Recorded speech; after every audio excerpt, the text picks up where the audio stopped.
गोपिकाएं उद्धव को संबोधित करते हुए उसके निर्गुण ब्रह्म का खंडन कर रही है और कृष्ण के प्रति अपनी एकनिष्ठ जो उनकी प्रेम की भावना है उस प्रेम की भावना को उन्होंने प्रदर्शित किया है और उद्धव को बताया है कि हम कृष्ण के वियोग में कितने व्यथित हैं, कितनी पीड़ित हैं, कितनी आकुल और व्याकुल है। वो आकुलता और व्याकुलता उन्होंने बताई। आज हम आगे बढ़ते हैं कि और क्या स्थिति बन रही है। अब देखो, हमारी जो स्थितियां होती है, जो मानसिक स्थिति होती है, जो शारीरिक स्थिति होती है, उस पर ऋतुओं का भी बड़ा प्रभाव पड़ता है। मानते हो नहीं मानते? आज मौसम बाहर बहुत अच्छा है, मन क्या कर रहा है, चलो कहीं घूमने चलते हैं, है ना? तुम्हारा भी मन कर रहा है। अभी मैं स्टाफ रूम में थी तो वहां भी 2-3 टीचर बोले, अरे मैडम कहाँ यहाँ बैठे हो ना, चलो कहीं पिकनिक पे चलते हैं। यानी कि जो मौसम होता है वो हमको बहुत प्रभावित करता है और जो वियोग में हो, विरह में हो, उसको भी ये मौसम बहुत प्रभावित करता है। तो उसको तो ये देखो कि जब वो विरह में वियोग में है और कोई बसंत ऋतु या बरसात ऋतु, अच्छी ऋतु आ रही है, तो किसके साथ प्रेम करे, किसके साथ अपना अच्छा टाइम स्पेंड करे? यदि उसका प्रिय उसके पास नहीं है तो वो ऋतु उसके लिए जानलेवा बन जाती है। अभी तुम भी कहीं घूमने जाते हो तो अपन क्या करते हैं, अपने किसी मनपसंद साथी के साथ ही जाते हैं ना, हर किसी के साथ जाने में मजा थोड़ी आता है। तो यहाँ पर जो गोपिकाएं हैं उनके ऊपर ऋतुओं का क्या असर पड़ रहा है वो उसमें देखने को मिलेगा। शीत ऋतु भीत वही, शीत ऋतु, जो शीत ऋतु है यानी कि जो सर्दी की ऋतु है, उससे हमें क्या लगने लग गया है, भय लगने लग गया है। और वही छाती राती ताती कहीं ऐसे तापती है, तने गए या न तबेंगे। और ग्रीष्म ऋतु में तो हम ऐसे तप जाते हैं, हमारा तपन, हमारा वियोग, एक तो ऐसे ग्रीष्म ऋतु तो वैसे ही गर्मी बहुत ज्यादा बढ़ जाती है, ऊपर से वियोग का ताप, हम ऐसे तप जाते हैं कि ऐसा भविष्य में कोई और तप ही नहीं पाएगा। आलम अनिल इत राय के कले में मिली, आलम कह रहे हैं।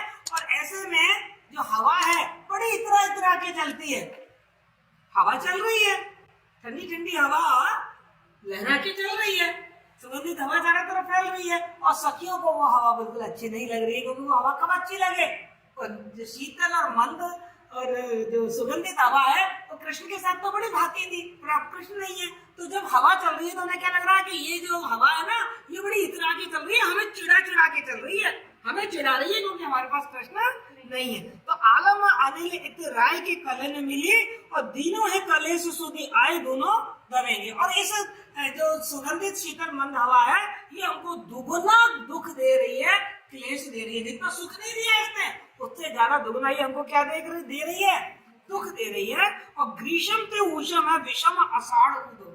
अब देखिए, यदि आपने हिंदी के महीने सुने हैं, चैत्र बैसाख ज्येष्ठ आषाढ़ सावन, तो आषाढ़ का जो महीना होता है बरसात शुरू हो जाती है, आषाढ़ के महीने में बरसात शुरू हो जाती है। और जब बरसात ऋतु आ जाती है तो फिर इंसान को गर्मी से थोड़ी राहत मिलती है, क्योंकि बरसात होती है तो टेम्परेचर थोड़ा कम हो जाता है, तो मौसम सुहाना हो जाता है। पर वो क्या कहते हैं, ग्रीष्म ते उष्ण, अरे ग्रीष्म ऋतु से भी ज्यादा गर्म है कौन, आषाढ़ का महीना।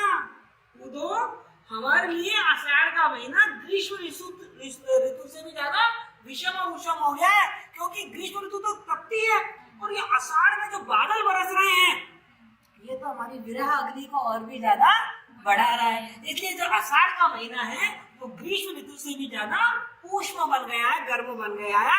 माधो जो न आए मन भ्रमर जो भवेंगे।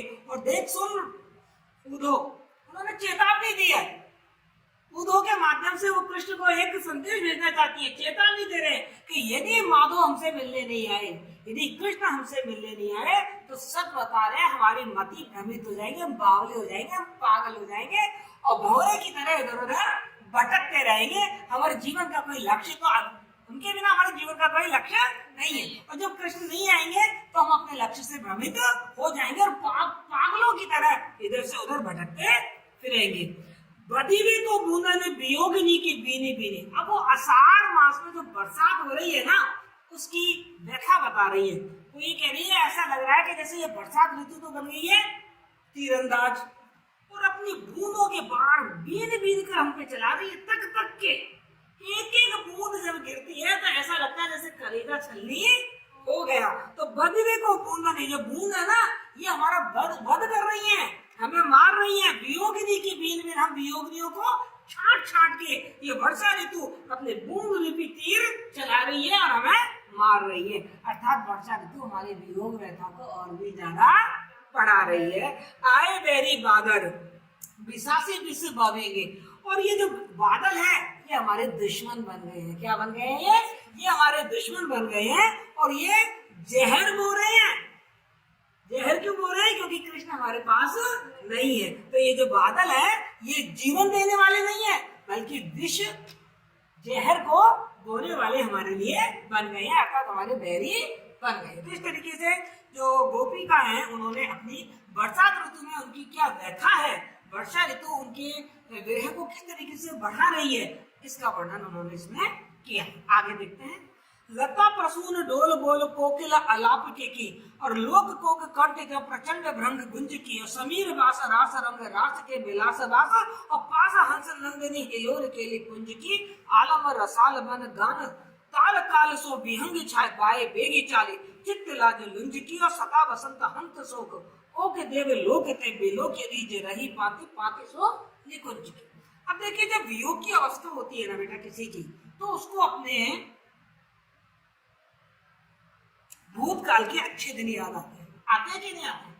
जब अपन दुख में होते हैं तो उस दुख के समय में अपन को अपने अतीत के सुनहरे दिन याद आते हैं। यार क्या दिन थे वो, इस तरीके से याद आते ही नहीं आते। तो यहाँ गोपिकाओं को कृष्ण के साथ जो उन्होंने रास किए थे, कृष्ण के साथ जो उन्होंने क्रीड़ाएं की थी, कृष्ण के साथ जो उन्होंने सुख और आनंद का भोग किया था, वो उनको याद आ रहे हैं कि जब कृष्ण थे तो हमारे ब्रज की प्रकृति, हमारे ब्रज में किस तरीके से आनंद का रास था और किस तरीके से प्रकृति पूरी तरह से फलती फूलती थी, जो हमारे लिए बड़ी आनंददायी थी। तो वो बता रहे कि लता प्रसून डोल डोल कोकिला अलाप के की, जब कृष्ण थे तो यहाँ पर लताएं फैली हुई थी, हरे हरे पेड़, हरे हरे पौधे, हरी हरी लताएं, और उनपे प्रसून, उनपे फूल खिले हुए थे, और उनपे फूल खिले हुए थे। और फिर कोयल, मीठा मीठा कोयल बोला करती थी, और न केवल कोयल बोलती थी, मोर भी अपना अलाप देता था, मोर भी कूकने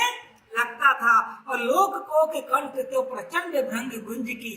और इस ब्रज में जो चकवे पक्षी होते थे वो भी बड़े चहचहा के बोला करते थे, और चारों तरफ जो भ्रमर थे, जो भंवरे थे, वो भी मधुर मधुर गुंजार करते रहते थे। कब? जब कृष्ण ब्रज में रहते थे। समीर वास रास रंग रास के विलास बरस, पास हंस नंदिनी हिलोर केली कुंज की।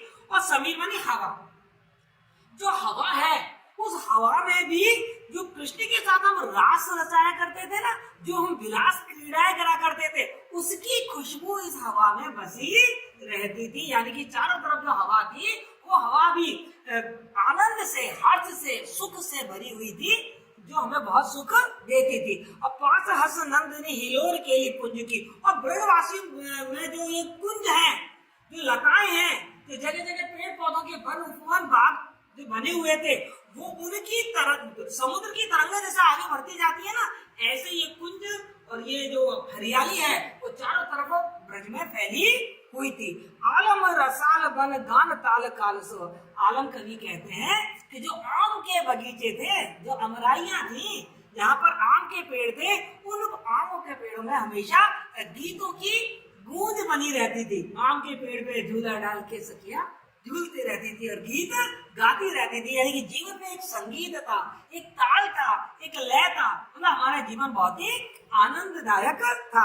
और विहंग बाए बेगी चाली, चित्त लाज लुंज की। और जो पक्षी हैं, पक्षी भी बड़े तेजी से उड़ा करते थे हमारे ब्रज में, इतनी तेजी से उड़ा करते थे कि हम सखियां अपनी लाज छोड़कर उनके साथ साथ हम भी उसी तरीके से दौड़ा करती थी, इस आनंदमय दृश्य का लाभ उठाने के लिए। और सदा बसंत हंत शोक ओक देव लोक थे। अरे उद्धव तुझे क्या बताए, इस ब्रज में हमेशा बसंत ऋतु रहा करती थी, देवलोक जैसी।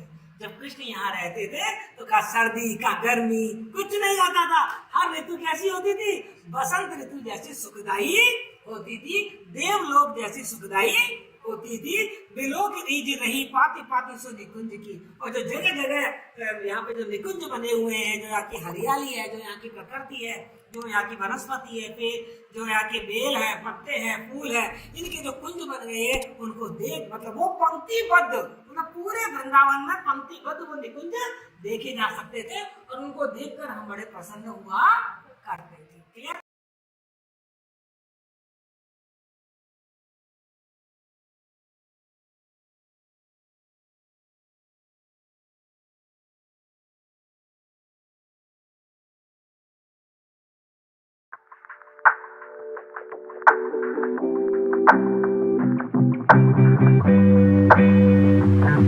Thank you.